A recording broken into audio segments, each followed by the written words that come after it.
You would know my life verse, the verse I hold on to white-knuckled. I will not let it go. It's a verse that has held me through many difficult moments, and maybe it's a verse that can hold you through some difficult times too. It's the book of Jeremiah, chapter 29, verse 11. It says this, "For I know the plans I have for you, says the Lord, plans to prosper you, not to harm you, plans to give you a hope and a future."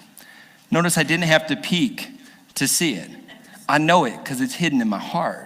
I know it because it's carried me through difficulty.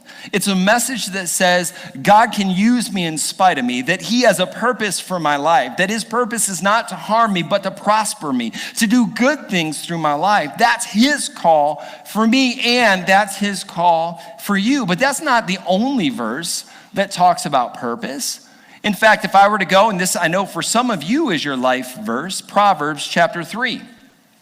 Verses 5 and 6 says, "Trust in the Lord with all of your heart, and do not lean on your own understanding, but in all your ways acknowledge him, and he will make straight your paths." You know, think about that. What God is saying is that if you'll acknowledge him, if you'll open up, if you'll let him be part of your journey, if you'll let him be part of your path, and you got a choice.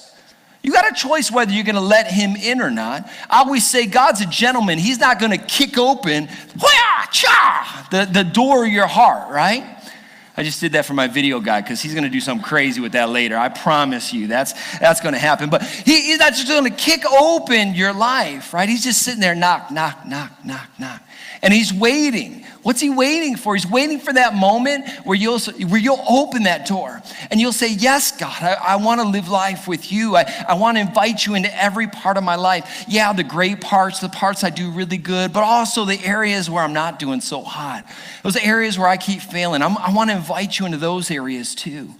And he says the moment that you do that, he's going to begin to intervene in your life. He's going to begin to make your paths straight.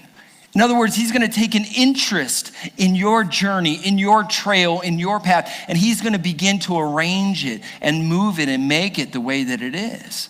The question is not, can he? The question is, will you let him? Will you allow him to be part of your journey?